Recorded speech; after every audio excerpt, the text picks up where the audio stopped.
when you do tell them the truth at the risk of losing them, they know that too, you just gain their massive respect.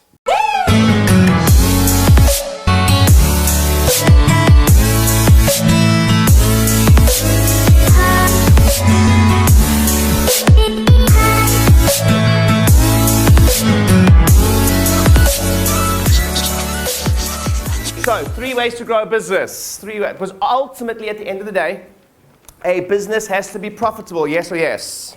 Why? Because how many of you like to get paid? Yeah. Listen, you guys think, you know how few businesses are profitable? 63% of businesses on the planet, no, let me rephrase that. 63% of businesses in America, if it's happening in America, who's financially the most fun, the highest GDP on the planet, 63% of businesses on the planet will never ever make a profit. They'll only ever break even.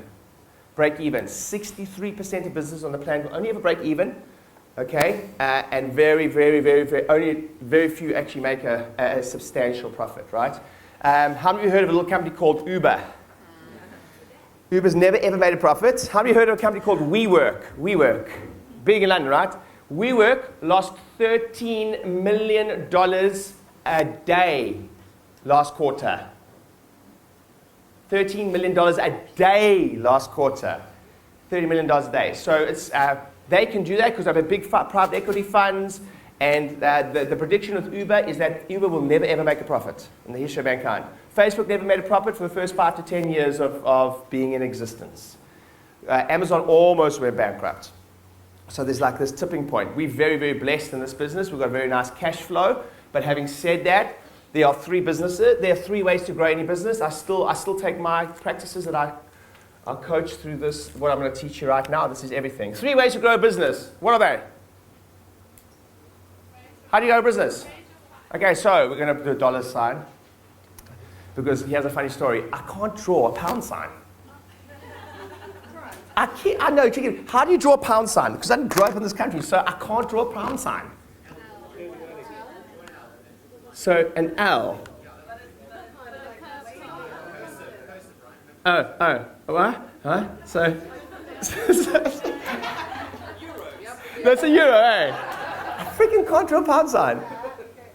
Come show me. Come show me. This is awesome because I stand up and, how funny is this? You do it with me, Oh yeah, baby. Is that a pound sign? And then I can do. So this is what I saw. No? Okay, someone's going to have to show me later. I can do that. South African rand. Okay, cool. Not worth much. So cool. So we can raise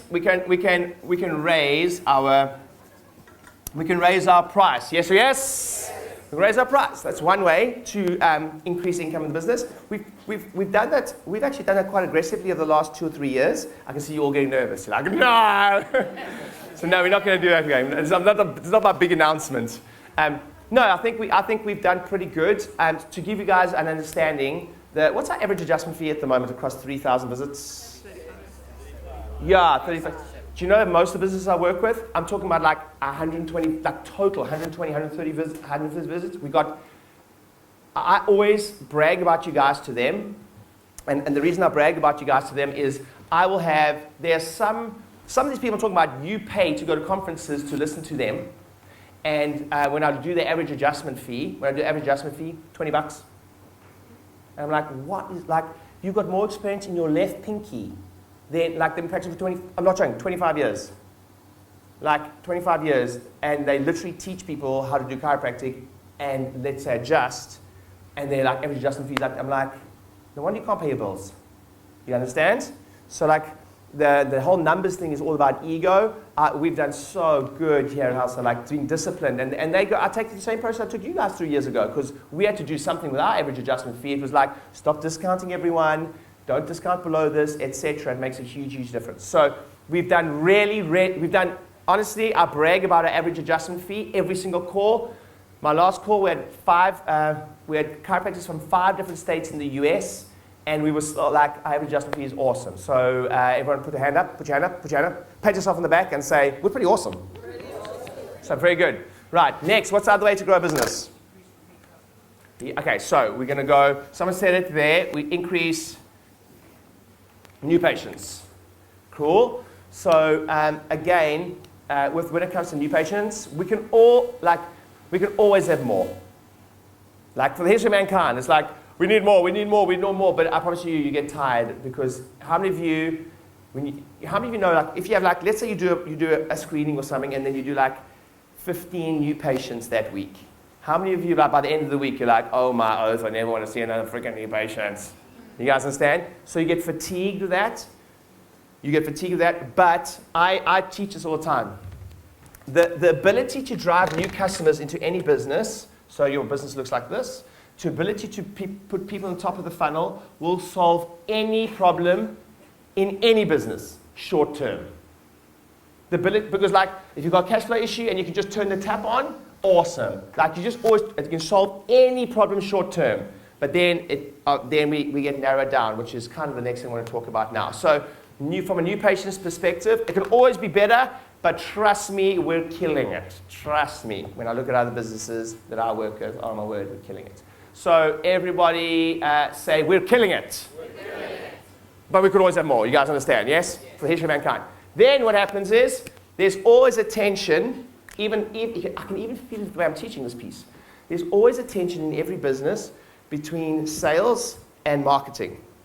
So for the history of mankind, the sales team, hello my sales team, hello my chiropractors and physios and therapists and front desk. By the way, if you don't think you're in sales and you're at the front desk, who takes the money? The front desk. Who takes the phone calls? The front desk. You're in sales. You're in sales all the time. You know, what's a reminder call? Is a reminder call a sales call, yes or yes?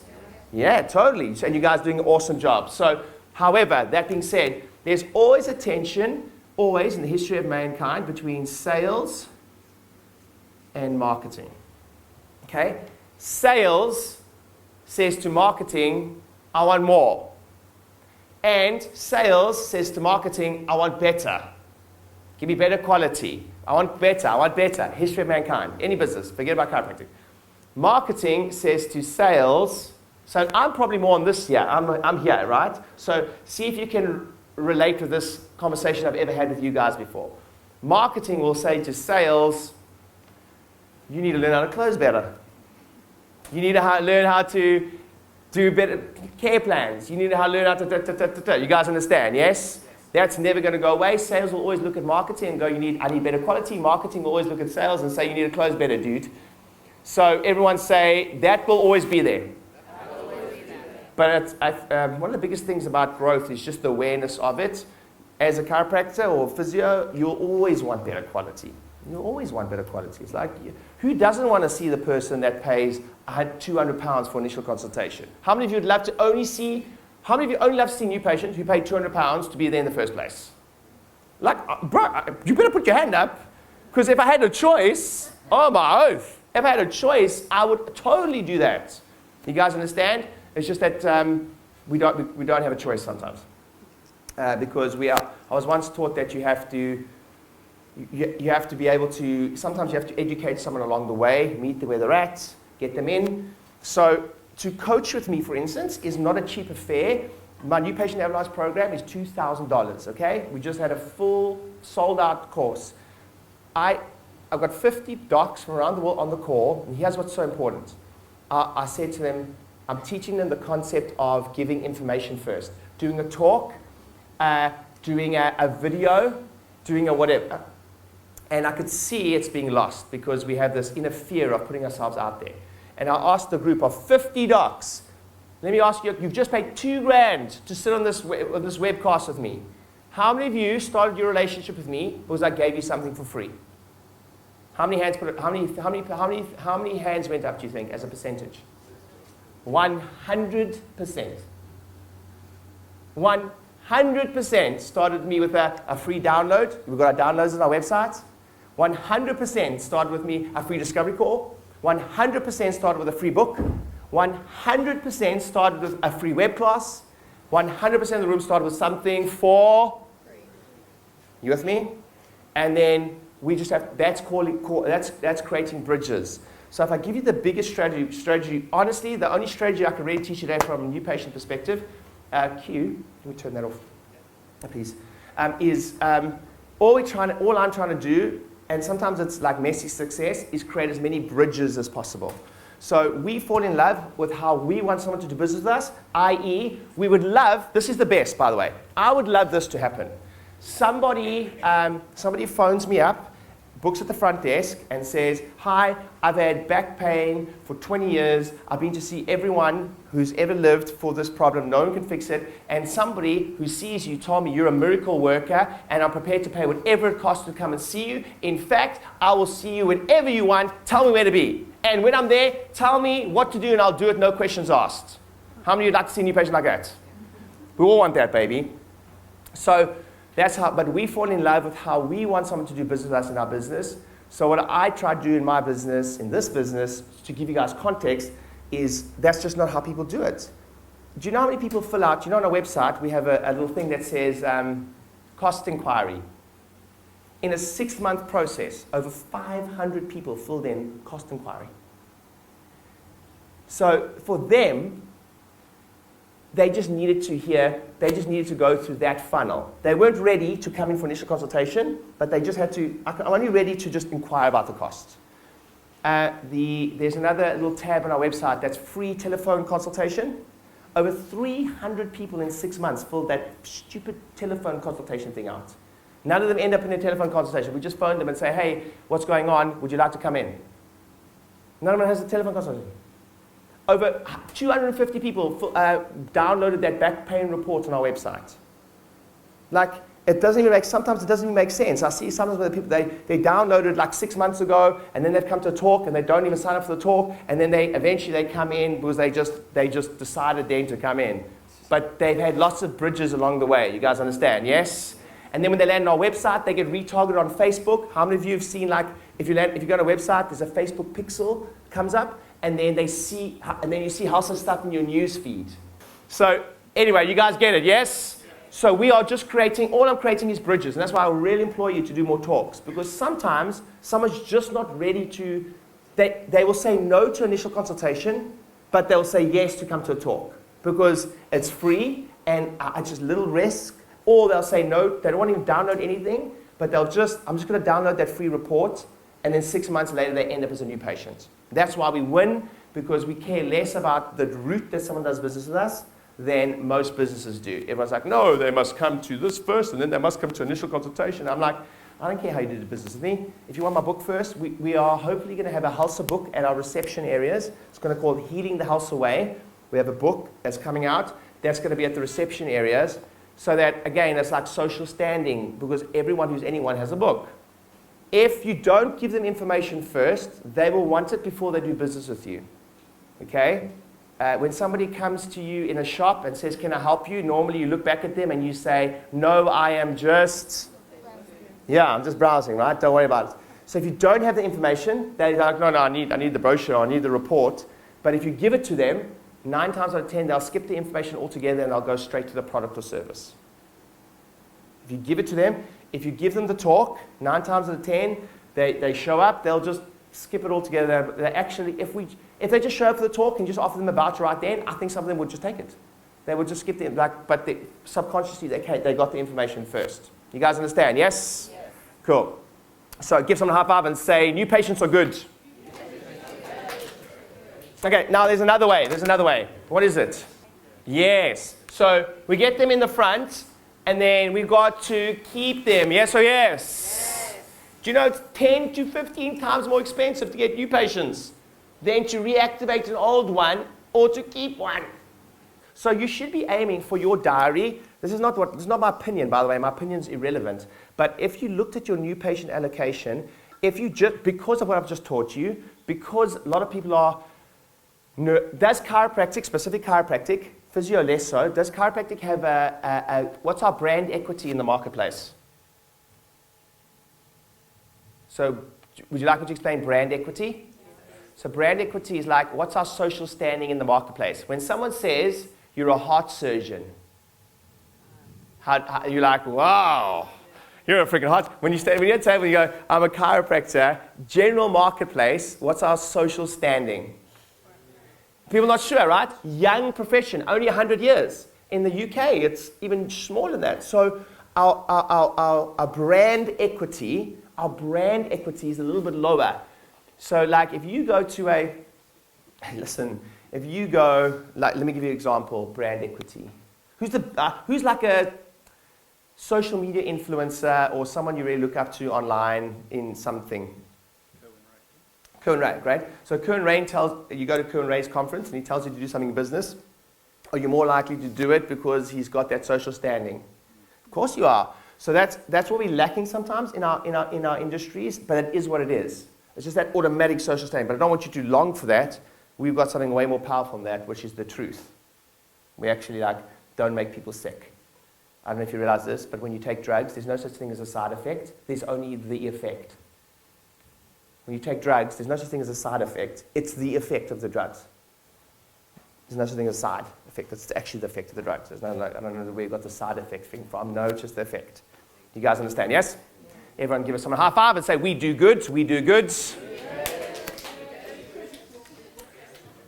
So why was I telling you that?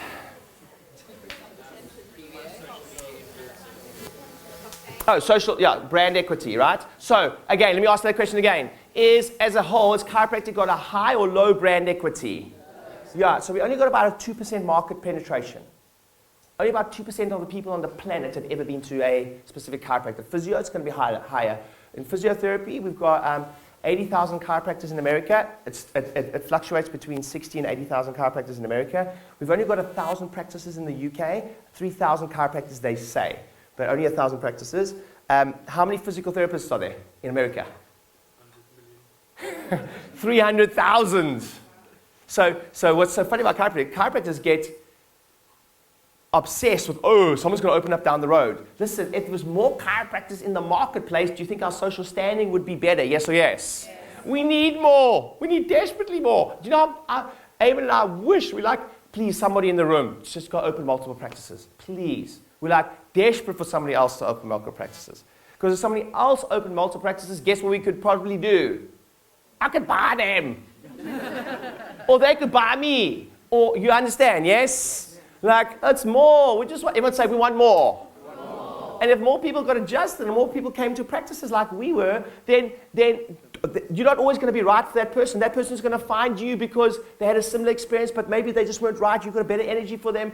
Just the whole professions of wellness gets better if there's more. And that's what America does have an advantage. They see it as a disadvantage. I'm like, you've got no idea. Most people think we look after the foot. How many of you have a patient coming and go? It's really nice. You're chiropod, just stop shopping. Foot, you clean the toes and stuff, hey? Yeah, dude, that's what I do. Yeah. Well, I don't even correct them anymore. I'm like, yeah, that's exactly what I do. So you understand that's where we're fighting against a little bit. So sometimes when you hear, especially in chiropractic, sometimes you hear someone, ironically, they've been in practice for 30 years, and they are kind of the bee's knees in their marketplace.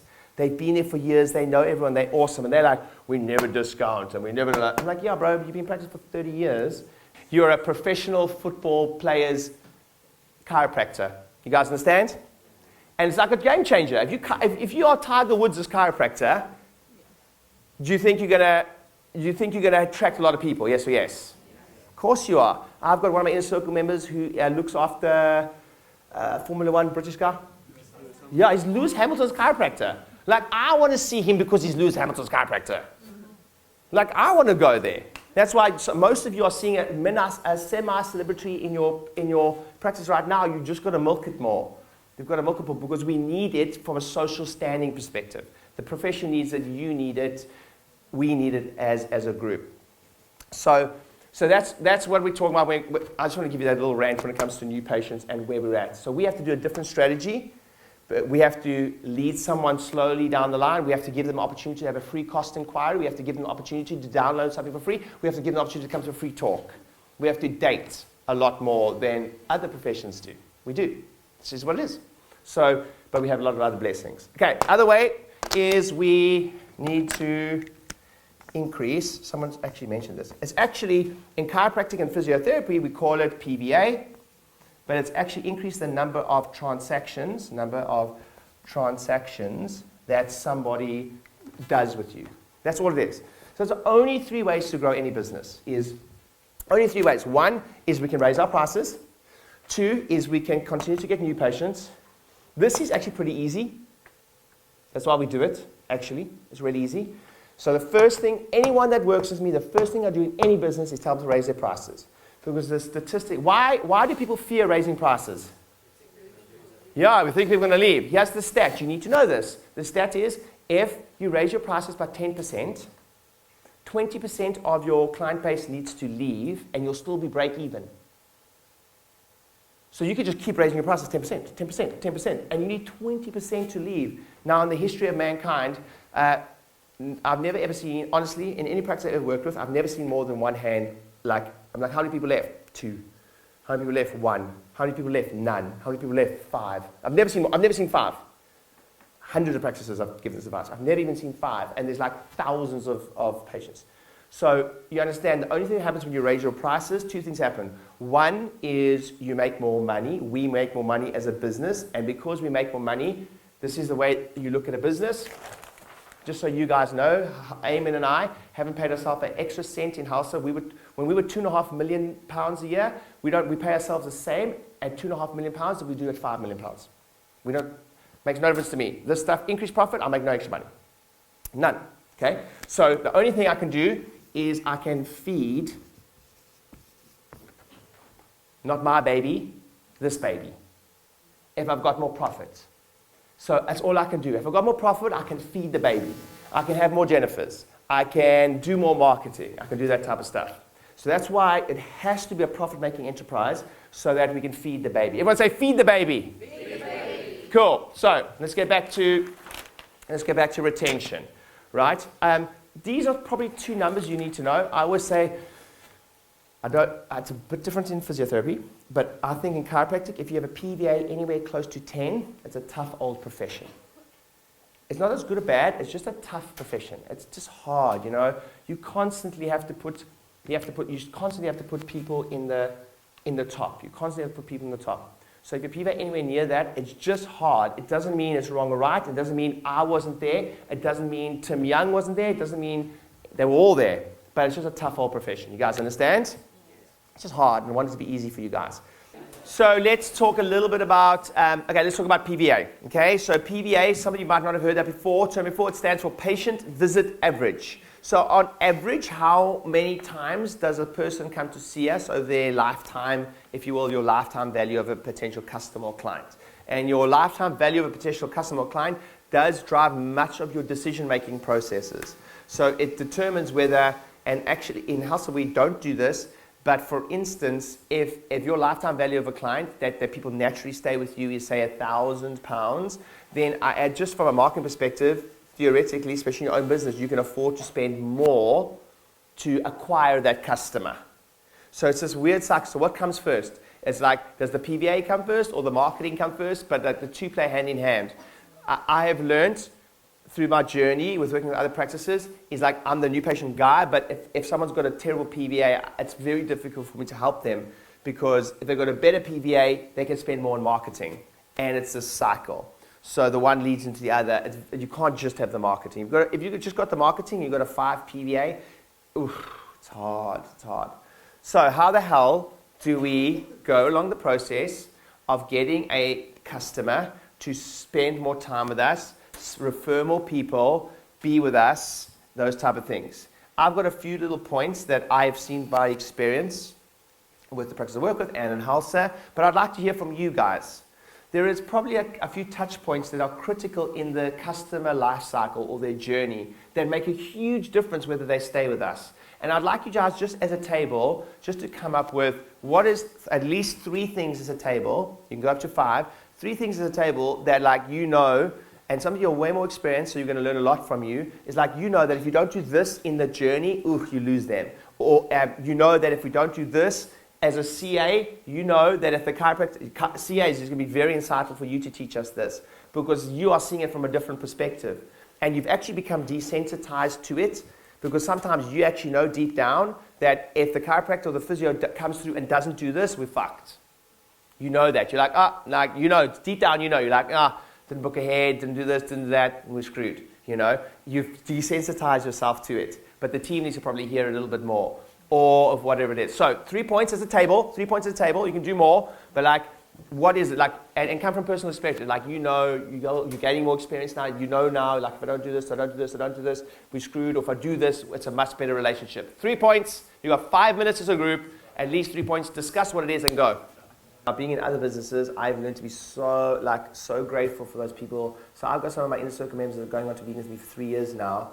And like, I'm just like, so grateful for them. That's why I did this tour now. I didn't pay for that. I was like, I just want to thank you so much. And I send them big hampers and things like that. And Dean and I were talking about this, and he's like, I've got this one guy who comes every week, and I'm just so, like, he's just amazing. When you see a lot of new patients, and then you get that person who just comes every week, they're so cool, and you're just so grateful. And I know personally that Dean he's into extreme sport, so for his birthday, Dean bought him a wetsuit.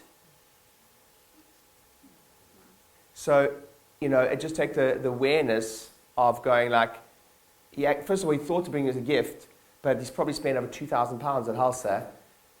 I didn't pay for it. Dean paid for it personally, right? So I told him it was going to be weird because it's my brother. But I was like, I learned so much from that. I was like, shit. And what did I do the next day? I walked into the office, and it's like, every one of my done-for-you clients are paying me $24,000 a year. They're getting a big hamper in the freaking post, like, tomorrow. So how many of you have clients that have been with you for like, and now you've had the clients that have come for 3 adjustments, and then you've got your clients that have been with you for like 6 months. How many of you are grateful for those guys? Oh, you're like, they're so amazing, right? And the funny thing is, in business, the people that pay the most are always the nicest to work with. Like, that person that always wants the freebie, and and like, you're like, oh, no, I can't. Like, I can't. Like, I just want to work with people that like, but you have to take them on a journey. So it takes you to be aware. Everyone say aware. To like go, and sometimes you've got to do something different and do something special. And because it's not about the gift, not about the wetsuit. It's just, they could have got a card and they would have been overwhelmed. But it's about you thinking about doing it. So I've probably created a crutch for you guys at times where I try to automate as much as possible. But like, I just want to be clear. If you look at how many of you heard of Maslow's hierarchy of needs? Now there's a hierarchy of needs in a business too.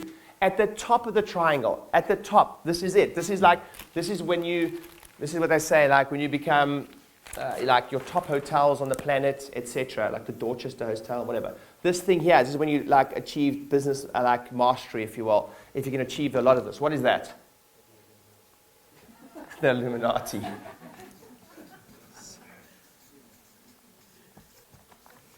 Surprise. That's like the peak of the customer experience. That's why when you pay a lot of money to stay in five-star hotels, and you've been there before, that this is like the whole experience. The whole experience is when you walk into the room, and last time, let me give you an example. You walk into a room, and your initials, two little stitches, are on the gown. That's what you're done, I'm coming back here. Yeah. You're walking down the hall. I don't even know how they do it in the W Hotel. You walk down the hall on the 3rd floor, and they go, "Hi, Mr. Rieder." Like, how the hell did you know my name? They've got earpieces in, so that at reception, they'll be like, "Mr. Rieder's coming up to the 3rd floor now. So anyone on the 3rd floor, Mr. Rieder's coming to the 3rd floor." Insane, right? It's insane. If I ask for, which I don't, but what they normally do, if I ask for a newspaper to be delivered in the morning, they're like, "Oh, Mr. Rieder, so I know you like the newspaper, and I know you like the scrambled eggs in the morning with the bacon, and we'll just deliver that to your room like you did last time." You're like, "I'm done. Take my money." Yeah. You guys with me? Yeah.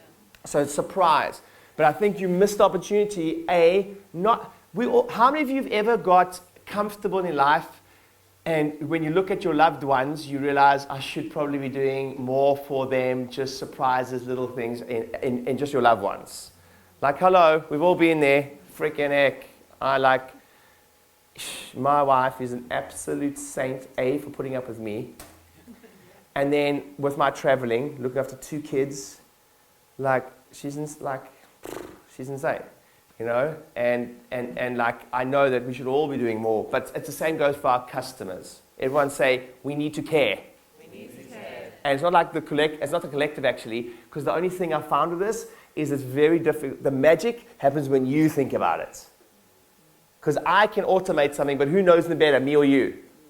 You know them. You know that Mr. Smith likes rugby, and you spend £5 on a freaking little thing of biltong, he's going to come for the rest of his life because you spent that £5 on his rugby. Or he loves the English rugby team, and you buy him that English rugby jersey, you know, as like for the big game. Oh, he's going to come for life. You guys understand? Yes? Okay, so I'll stop there. You know, I can't let it go.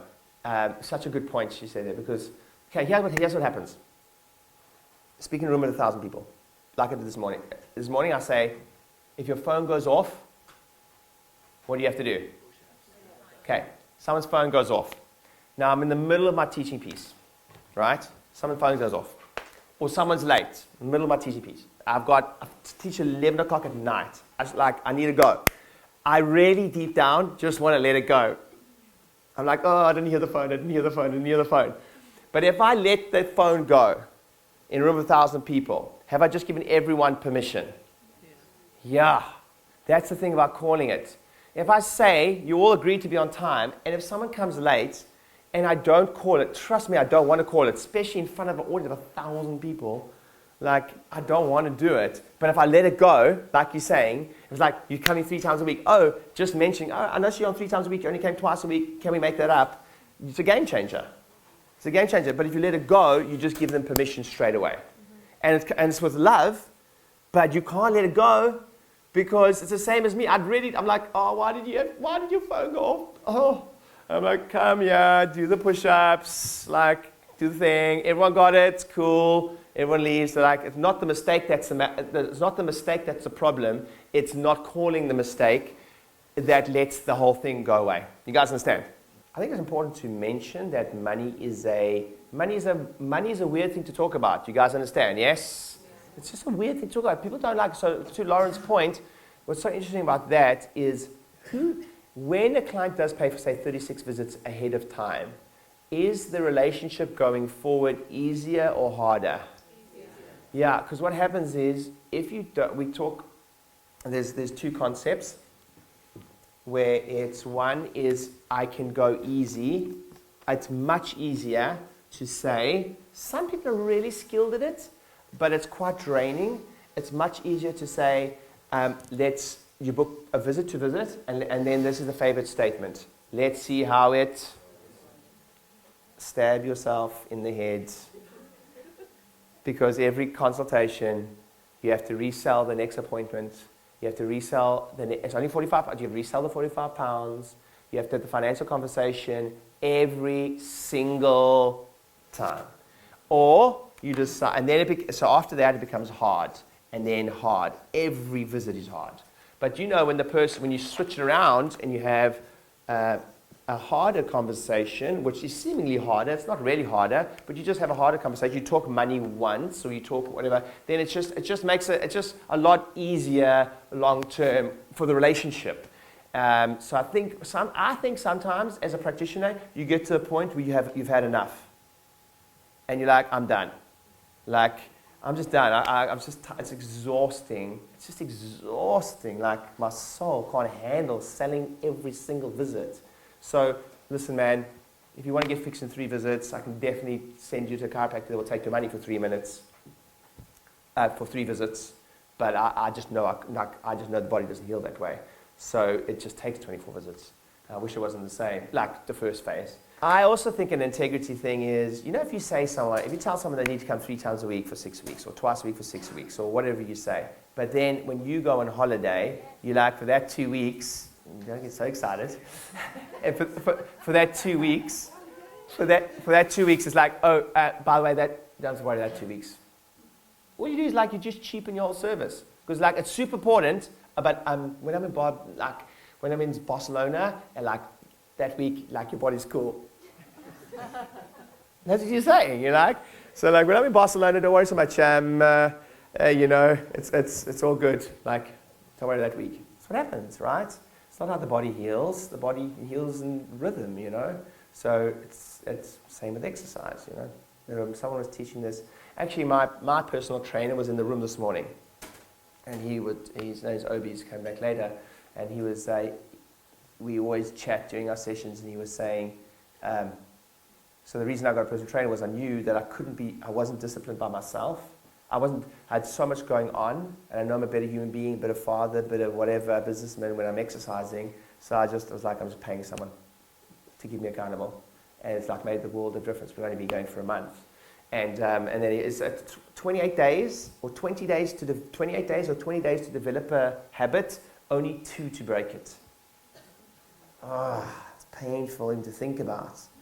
Jeez, he works so hard for like 20 days, and you might be working for 6 months, and then just 2 days, and then you break the habit. It's heartbreaking, You know what happens when someone says to you, am I going to be better, Doc, in whatever? And you go, honestly, I don't know. Do you know what happens in that moment? You go, I see this all, you can say, I see this all the time, and by my experience, it takes time. But because necessity drives our opportunity. But the minute you say, no, no, first of all, I don't know, but in my experience, no, you're not going to be ready. Instantly you've got trust. Instantly you've got rapport. Because they kind of want a leader. They can there's nothing worse, even with me, I will sometimes drum up arguments in especially leadership team if everyone's just yes ma'aming or no ma'aming. I freaking hate it. I'm rather have a go at me. Rather be I agree with that or don't agree with that if you're in a close-knit team. But that's what we appear to them. We appear to them weak when we go, they're like, yeah, you've been doing great, and they know deep down, they know deep down. They might want that, but just when you do tell them the truth at the risk of losing them, they know that too, you just gain their massive respect. All right, so we have a short set with you now. I've taken some of your points. How many of you learned something from someone at your table that's going to help you with this? Yes. How many of you learned something from someone else, from someone at another table? Cool. So I've got a couple points. These are just literally scribbled down while I was listening to you guys a little bit, but these are, if I just teach intuitively of some of the challenges I've seen in other practices and our practices, this is kind of the sticking point. So make some notes. First of all, in my experience, what you say is your PVA. What you speak about is your PVA. 9 times out of 10, if I sat with you during the initial consultation, whatever your PVA is your recommendation. So be like, no, it's not. Yep, it is. I guarantee you go, but you'll say something of the effect of, but I'm pretty sure by this point we're going to get you there, or by this point, even if you pre-frame. So the big challenge that people have, which is my kind of next point, really is, so one, whatever I promise you right now, if you look at your language, the tongue is the rudder of your practice, of your life. What you talk about comes about. I promise you, what you're saying is your PVA, first of all, without a doubt. So it's like Natalie mentioned a bit, with the honesty, it just is what it is. And I think that's why when you get to a point in your career when you've had enough, you're so tired of selling every appointment, that's actually when you get the breakthrough. Because you just also it comes from a bit of abundance. At the beginning of your career when there's only 10 people in your diary, you feel like you need every person, and they can feel that. And I don't know if there's any way to fake this except for future booking. So there's a couple things I'll talk about now. Is the reason we often say something different to what we actually mean is there was this desperate need we have to convert them or get them under our care. You guys understand, yes? And then what happens is you start getting really busy, you start making a bit more money, you start having less stress about your diary looking empty, then all of a sudden, it's different conversation. So ladies ladies in the room, you relate to this a lot better than the men. Men don't quite get it. But for ladies, I always say this. When there was that guy who was all over you, and it's all over you, you're like, oh, ugh, And then there's that guy who seemingly doesn't give a shit, and you want him. True or true? Yeah, he is. You're that whole thing. It's only because he hasn't even noticed me. Why hasn't he noticed me? And you make all the ladies how do you know? So, but it's true. A lot of salespeople talk about this. Is that is that when the person doesn't need you, you kind of want it more. You know, like, it's just attractive when you pull away. So it's actually called, there's a term for it, it's called takeaway selling. It's called takeaway selling.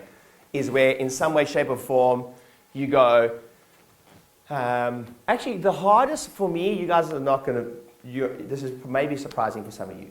So I literally speak to thousands of audience members a year, and I've told you something of this. By far the hardest room is which room for me? This one. Why? Because probably subconsciously, if I speak to a group of businesses, I say this, I don't give a shit if you like me, I don't give a shit if you don't like me, I don't give a shit if you want to walk out now. In fact, go. If you want to pay the fine, please do yourself a favor and fuck off now. I literally say that. We're good, all good, but it's different in this room. Because I do care if you're having a good time. I do care if you're growing. I do care if this is a fulfilling place to work. You understand? But it makes me, even in this environment as a trainer, I'm just tired of, like, even in training, I call it in the beginning. Like, by the way, if you have a problem with showing up on time, just like piss off now. Like, I'm not going to let you ruin it for the rest of the room. It's not about you, it's about the rest of the room. And by the way, if you're not going to play at 100%, off you go. This room's different for me. This room is like with different environments, in some way, shape, or form. Like anyone that comes to other environment really chose to be like paid to be there. They say the more you pay at 10. Yeah, that's different, you know. So there's a lot of nuances. But this room is a harder room to train for me because I care. Because I care, right? Where I love training in business rooms where I really don't give a shit. Like, if you don't do the advice, it makes no difference to me. I really want you to grow. But, like, you should take the advice. But if you don't, like, it's just, like, you can fight me. You can be right. There's a saying. You can be right or you can be rich. You can't be both. You can be right or you can be happy. You can't be both.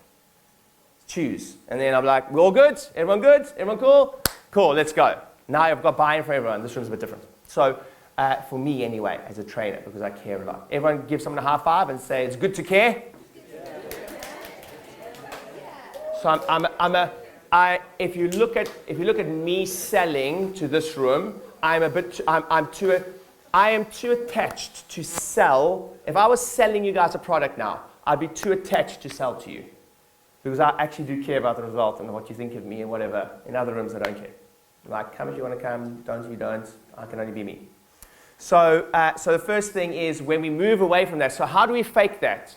That comes from a place of abundance. I promise you right now, if this is the only thing I fix if I go to a brand new practice and I'm like, just please do this. Just every person book out for 24 visits. Like, just that's all you do. Just everyone. Just every single one. Just freaking book. Don't think so much. Stop thinking. Just book them for 24 visits.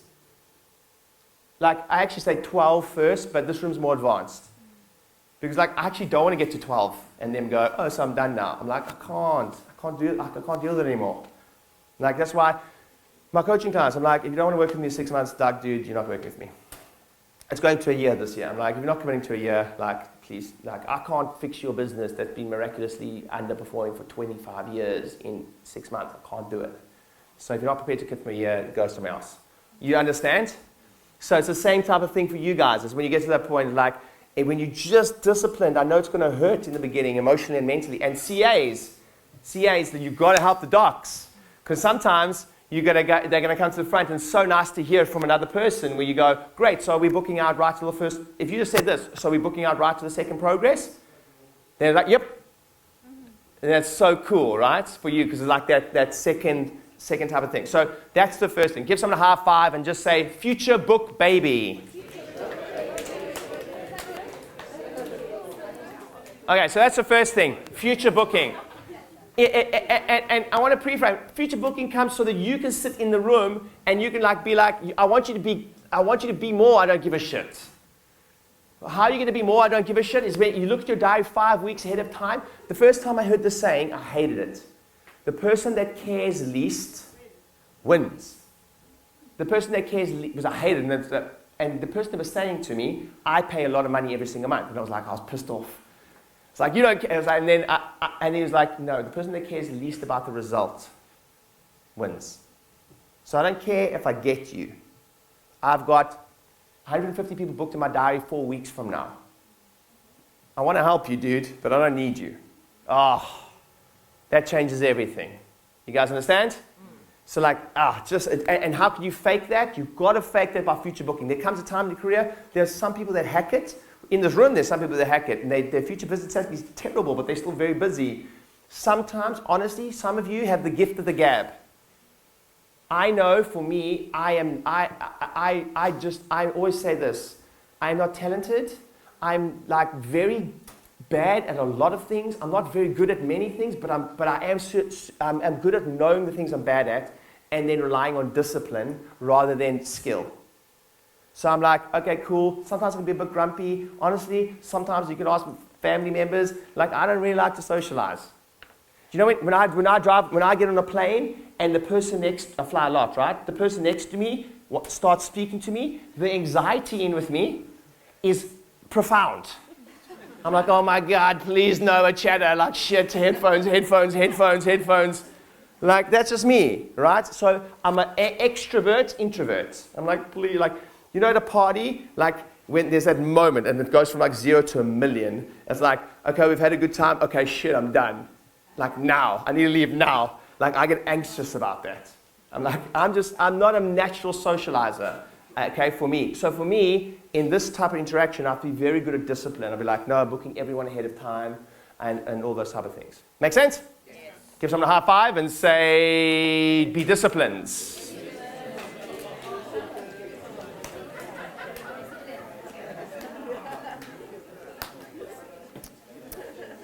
Okay, cool. So what have we done? We've done what you're talking about is basically your PVA. We've spoken about future visits, future bookings. We haven't really spoken about care plans, but we kind of inadvertently did it when we were doing the thing around here. Again, you will get to a point where you just like, I only want to work with people on care plans. There are many practices in America specifically where they are allowed to not offer a per visit fee adjustment. You can't even go there if you pay per visit. Okay, I don't believe in that necessarily because I know people have been in the chiropractic care for years. It makes no sense, but they pay per visit. It like makes no sense. You would have saved yourself literally thousands of pounds over 10 years if you just paid in advance. But it's just cool for them. So for me, I don't care how they pay. But if someone does take a care plan, is it easier or harder for you long term? Easier. Front desk. If someone pays for, you love it. If someone pays for 36 plan or 35 plan and books to the second progress exam or at least books for 3 months, is that easier or harder for you? Oh, so easy. And I had a lesson this week. I've got a guest speaker. There's a guest speaker come to speak to you guys in a moment.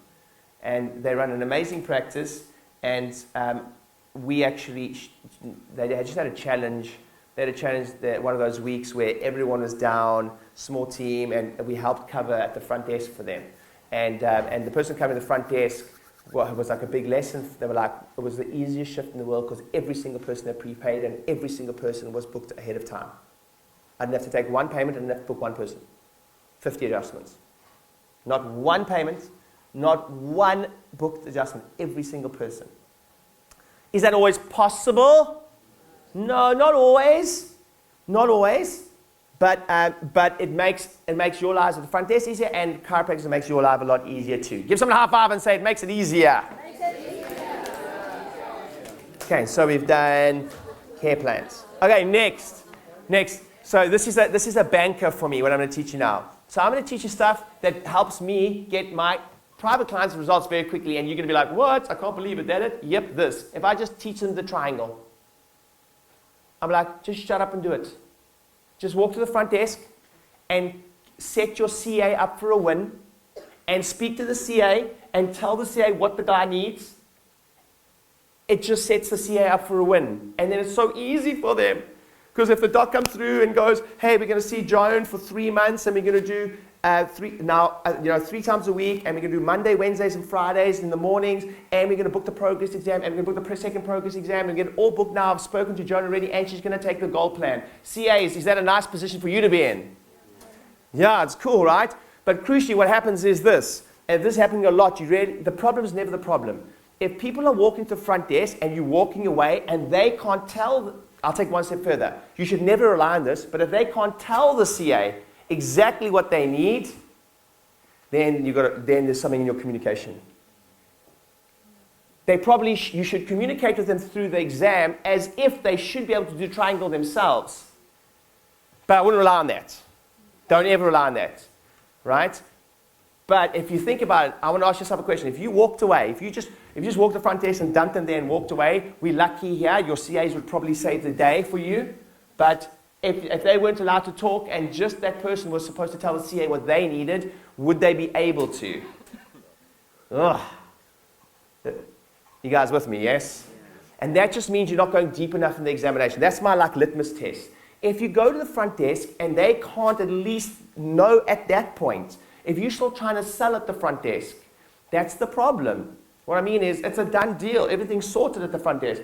If you still have more stuff to do, if you're leaving it to the CAs to sell, they can, but that just means that we've just shirked away from closing the deal, if you will, and being honest in the room. It's not as that. The problem's not that. The problem is for you to be aware that there's something in your communication prior to that that should be happening so that it's easier for them when they walk in. Everybody go, wow, that makes sense. That Baldy knows what he's talking about sometimes. So you don't have to say so enthusiastically. Good, give someone a high five and say, that makes sense, that makes sense. Cool. And then, yes, CAs. Listen, sometimes CAs, I think you're too nice. I would hate to be you. I would hate to be in the position where someone's left at the front desk and they don't know what the fuck they need. They don't know how long they need to be here for. And then you left like Nigel, who doesn't know anything, and is like, what must I do? Oh, I don't know. How long are you coming for? Oh, I don't know. Shit, I don't know. I'm just going to book them the next appointment. CAs, is that a shit position to be in? Yes or yes? Are you in that position from time to time? That sucks. And then I'll go to your practitioners and say, don't do that to me, dude. That was freaking embarrassing. Okay, cool. Okay, so triangles. Everyone understand the importance of a triangle? Yeah, amazing. So, do you know we even do it with Emma? So Emma will, Emma's my daughter. Sorry, Emma's my daughter. So if you go bedtime, if you go, Emma, I'm going to read you, I'm going to read your story, and then she'll go, no, I don't want to go now, or don't want to go to bed, or whatever. And then, but if we change it, and Natalie's very good at this, and she'll go, she'll go, who would you like to read you a story? Would you like Daddy or Mommy to read your story? And then she just leads down that path a lot more. So we even do it there. Or we'll go, Nat will speak to me about Emma and she'll say, Daddy, Emma really likes it when you read a story. Would you mind reading Emma a story? And then Emma's listening. And then she's like, I'm like, yeah, that's cool. And then I'm like, okay, Mommy, I'll read Emma a story, and then I'll take her up. But if I go, Emma, can I read your story? She's like, go fish. You know? So we even do triangles. Honestly, I do a triangle all the time just to get her to read a story. Because everything is selling. Everyone say everything's selling. Everything's selling. Like relationships, baby. Come on, like you know. I know, like we talk about future pacing, which we'll get onto that now. So next one I want to talk about. So we've spoken about that your tongue is the rudder. We've spoken about the care plans. We've spoken about future booking. We've spoken about the triangle. We mentioned it a little bit. I don't know why there's such resistance with it, but like membership is so important. Like it's something new we're playing with, but like the concept of it's just the craziest thing ever. I heard someone say this once. Yes, but why would I put them on a membership? If they came in a paid per visit, I'm getting more money than when they're on the membership. I'm like, are you mad? Like it's the craziest thing ever. Yes, you got them committed once. It's freaking hard. When they walk out the door, you're selling from visit to visit to visit. To have someone committed on a membership, for instance, there's nothing, by the way, there's nothing better than a care plan. So I think even a membership is second to care plan, because that's really clear. But a membership is like, you're also not selling every visit, you know? Do you guys understand? So the next one is memberships, and I've never seen this, there's no panacea for this. Some practitioners just knock this out the park. I work with a business now, they are basically like, basically equivalent to, say, Windsor in size, and they've got 1,000 people on membership. One practice. We have 1,000 across 8. They kill it. They're like, I only want to see people on membership. I don't want anyone else. Like, cool, that's interesting. There's nothing, for me, there's nothing better than care plans, but those are two. Give someone a high five and say, memberships rock.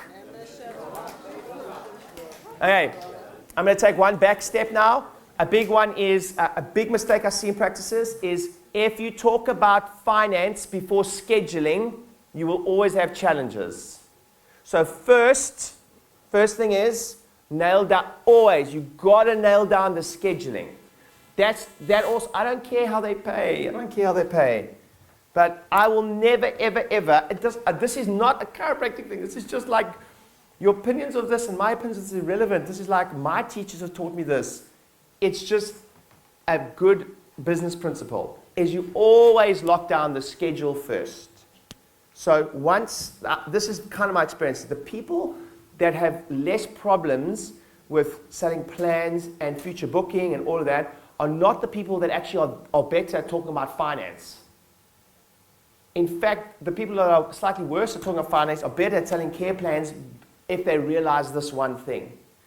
If they realize that that's all about booking, doing this type of conversation, great. So once you're future-paced, which I'll talk about in a moment, then this whole part is the most important thing. Great, so we're going to see 3 times a week for the next 12 weeks, and we're going to book that ahead of time. I work Monday, Wednesday, Fridays, mornings and evenings. Which are you better, mornings or evenings? And they're like, mornings, after school run, Monday, Wednesday, Friday, all good. And you go AM, and then you write down Monday and Wednesday and Friday, and you circle, and on the page, you make it look like a bit of a contract. You're scribbling, you're getting micro commitments along the way, right? And then you say, great, don't worry, we're gonna give you exact dates now, and exact dates and times, because I want to make sure you get the slots you want, because we're really busy. We will book out ahead of time, even though the front desk is going to help you with that.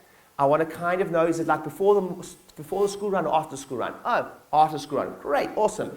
So we're going to do it after school run, so like 9:30ish. Yeah, 9:30ish, awesome. Then you're going to go, great, what we'll also do is a progress exam.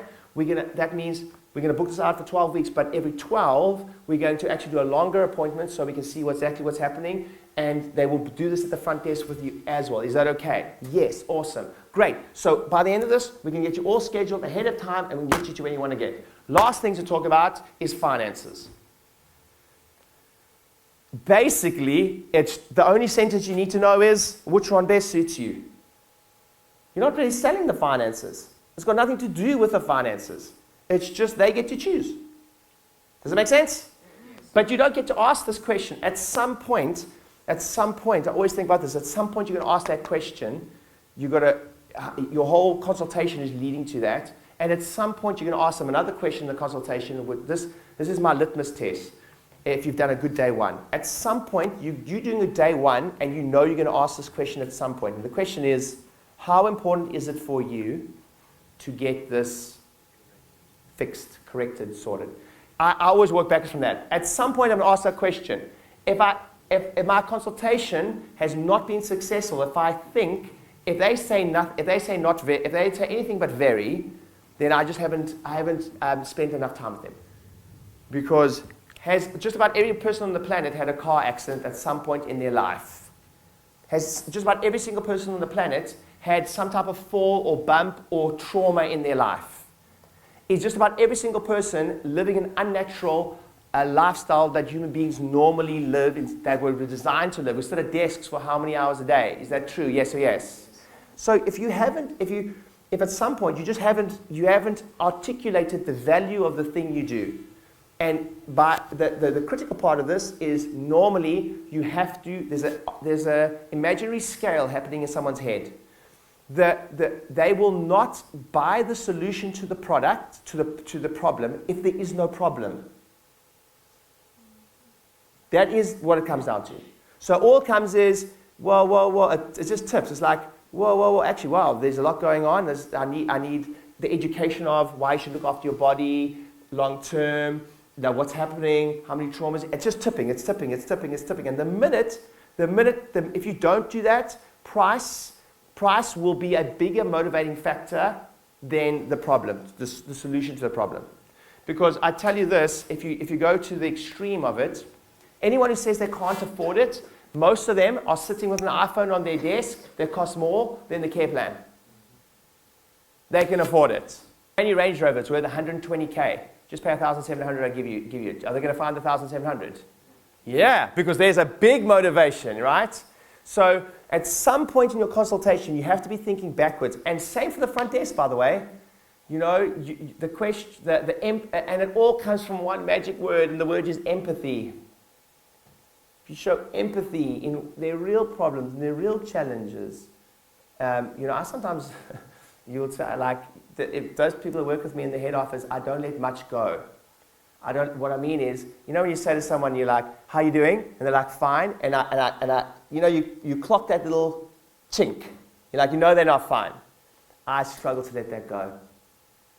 So I'll be like, what's really going on? Come on, what's going on? And then there's like, oh gosh, I can't believe, this is going on, maybe I don't want to talk about it, etc. But I think subconsciously that's missing in our consultations, is that real, whoa, what's really going on there? It's just go deeper. So everyone say, go deeper. Give someone a high five and say, you can do it, dude.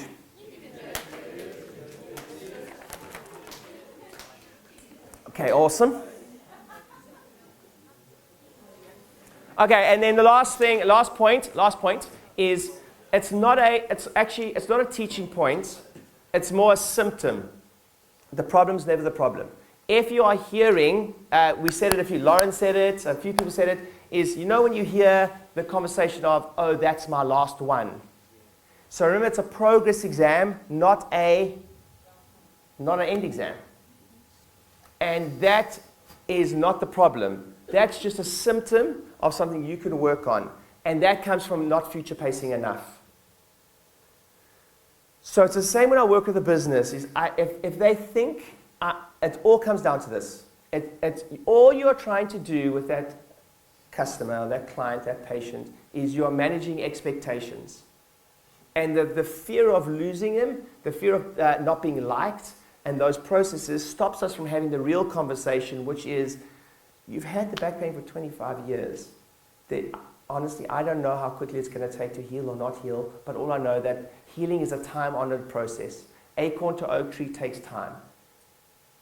Taking your business from making a loss right now to making a profit, it's going to take time. I'm just being honest with you. And it's having that pre-framed conversation. Now, we've taught you guys the soft tissue close, but I know for a fact if I had to go sit next to you, I know that what's happening is you're shirking out of the long conversation because you're sitting there thinking, if I say to this person that the truth, which is, if you look at Guyton Hall, how long does it take a tendon to heal or a tissue to heal? 9 to 18 months minimum. But we feel so scared to talk about that to our patients. We feel so scared because we feel like they are going to leave. We feel like they're going to lose. That we're going to lose them. So we do the opposite of that. We come from a place of need. Necessity drives away opportunity. They feel our need to convert them. Instead, just stick with the truth. The truth is tendons take 18 months, 9 to 18 months to heal. And if you don't have that conversation, you have to future pace ahead of time with the truth. It has to be the truth. And then when you talk about 3 months, it's a completely different conversation as opposed to talking about 3 months from the start. And that's the biggest mistake I see in initial consultations. The single biggest mistake in reported findings is we just don't go deep enough with how long it takes to heal. Good? Yes. Hello? Yes. Give someone a high five and say, this is good stuff. Good stuff. Okay, cool. So, cool. So this morning we did some PD. Everyone take a deep breath in. Take a deep breath in. And then we've just done some, breathe out.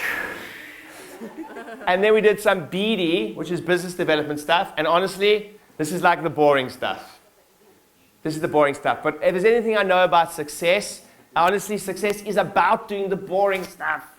The stuff we don't want to do. Give someone a high five and say, do the boring stuff. Hey, thank you so much for watching this video. I really appreciate it. I hope it helps you grow your practice. My name is Rieder. I generate $7 million every single year from 8 practices, 10,000 new patients. Last year alone, I've been doing this for the last 10 years. And if you enjoy this video and you enjoy my content, I highly recommend you grab my book. I put everything that I've learned in the last 10 years and $7 million every single year, 10,000 new patients in the book. Grab the book, click on the link below, it's completely free of charge. All you do is pay for the shipping, we pay for the book. Enjoy the content, enjoy the rest of the videos, make sure you subscribe to my YouTube channel, and I hope that 2020 and your practice grows more than you ever could have imagined, and I hope that the book's part of that journey. See you soon.